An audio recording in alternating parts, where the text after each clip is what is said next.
તો નમસ્કાર ખેડૂત મિત્રો, પ્રગતિશીલ ખેતીમાં ફરી આપનું સ્વાગત છે। તો આજે જે આપણે ચર્ચા કરવાના છીએ કે મગફળીનું પાયાનું ખાતર, બરાબર। તો મગફળીના પાયાના ખાતરમાં આપણે શું વાપરવું જોઈએ ખરેખર।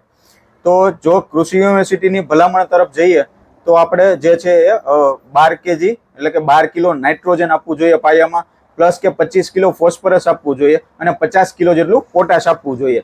હવે આ સિવાય આપણે શું વાત કરશું કે આપણે કયા કયા રાસાયણિક ખાતર નાખશું, કયા સેન્દ્રિય ખાતર નાખશું અને જૈવિક ખાતર નાખશું, બરાબર। તો સૌપ્રથમ વાત કરીએ કે જે આપણે આ પાયાના ખાતરની ટકાવારી છે ક્યાંથી મેળવશું અને આપણે ડીએપી શું કામ ન નાખવું જોઈએ। તો ડીએપી કરતા સારામાં સારો વિકલ્પ જે છે એ એસએસપી નો છે, સિંગલ સુપર ફોસ્ફેટ, બરાબર। તો આમાં આપણે કયા કયા તત્વો મળી રહેશે તો કે જેમાં 16% ફોસ્ફરસ હોય છે, 12% જે છે એ સલ્ફર આવે છે અને 21% કેલ્શિયમ આવે છે। જે ખરેખર મગફળીના શરૂઆતના જે તબક્કા હોય છે એમાં ફોસ્ફરસની ખાસ જરૂરત હોય છે।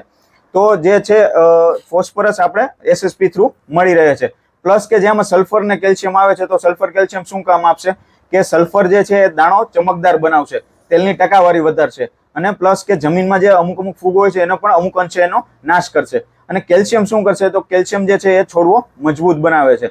તો આપણે હવે આગળ જઈએ કે જે આપણે છે ડીએપી ની જગ્યાએ આપણે એસએસપી યુઝ કર્યું। હવે આપણે આગળ નાઇટ્રોજન માટે શું યુઝ કરશું તો કે એમાં પણ આપણે એમોનિયમ સલ્ફેટ નાખશું યુરિયાની બદલે, બરાબર। તો એમોનિયમ સલ્ફેટ નાખવાથી ફાયદા શું થશે? હવે જે એમોનિયમ સલ્ફેટ છે એમાં આપણે જે છે 16% નાઇટ્રોજન મળે છે અને પ્લસ કે એમાં 21% જે છે આપણે સલ્ફર મળે છે। તો આમાં પણ આપણે જે પાયામાં સલ્ફરનું પ્રમાણ વધારી શકીએ છીએ, આપણે સલ્ફર અલગથી નાખવાની જરૂર નથી પડતી। હવે જે 16% જે નાઇટ્રોજન છે એની પણ પૂર્તિ થઈ ગઈ। હવે આપણે શું કરશું કે આગળ હવે પોટાશ માટે શું નાખશું તો પોટાશ માટે આપણે મ્યુરેટ ઓફ પોટાશ નાખી શકીએ છીએ, જે પણ સારામાં સારું આપણે જે વળતર આપી શકે છે, બરાબર। તો ડીએપી શું કામ ન નાખવું? જનરલી ખેડૂતો શું કરે છે, બજારમાંથી દર વર્ષે લઈને ડીએપી આપણે જે ખેતરમાં નાખી દે છે, પણ ડીએપી થી ખરેખર જેમાં નાઇટ્રોજનનો એક્સેસિવ ભાગ આવે છે એના હિસાબે છોડ જે જરૂર કરતા વધારે વૃદ્ધિ કરે છે અને નબળો પડીને ઢળી જાય છે અને એમાં દોડવા પૂરતા બેસતા નથી।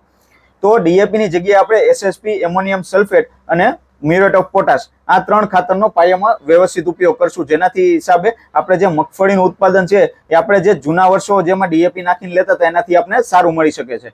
હવે વાત કરીએ કે આપણે જૈવિક ખાતર અને આપણે છાણિયું ખાતર એ કઈ રીતના નાખશું તો કે છાણિયું ખાતર છે એ વ્યવસ્થિત કોહવાયેલું, અર્ધ કોહવાયેલું આપણે નહીં નાખીએ, વ્યવસ્થિત પૂરતું કોહવાયેલું ખાતર હશે એ આપણે કેટલું નાખશું તો કે 8 થી 10 ટન જેટલું 1 હેક્ટરમાં નાખશું, બરાબર। અને જો આપણે છાણિયા ખાતરની અત્યારે ઉપલબ્ધિ એટલી બધી નથી, જો જેના માટે જે ખેડૂતો માટે છાણિયા ખાતરનો ઓપ્શન નથી એમના માટે સારામાં સારો ઓપ્શન છે કે ભૂમિ રક્ષા મિક્સ લીંબોળી ખોળ।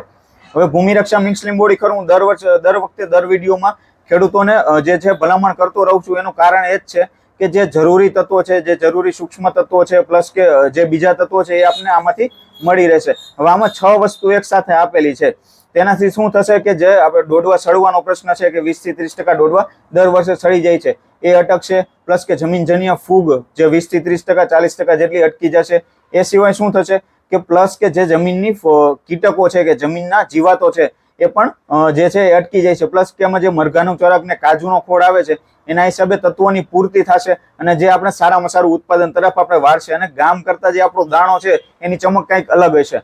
તો આપણે આ કેટલું નાખવું જોઈએ તો આ 1 વીઘામાં 50 કિલોની ભલામણ છે। 1 વીઘે તમે 50 કિલો ભૂમિ રક્ષા મિક્સ લીંબોળી ખોળ નાખશો એટલે ઉત્પાદનમાં તમને 100% ફેર દેખાશે। જો આવી જ નવી માહિતી તમારે જોતી હોય અને તો પહેલા ચેનલને સબસ્ક્રાઇબ કરો, પ્રગતિશીલ ખેતી સાથે જોડાઈ રહો અને અમારા વિડીયોને લાઈક કરો અને બીજા ખેડૂતો સુધી પણ આ વિડીયો પહોંચાડો, જેથી એમને પણ ખબર પડે કે જે ડીએપી છે એ શું કામ ન વાપરવું જોઈએ અને આ 3 ખાતરો શું કામ વાપરવા જોઈએ। ધન્યવાદ।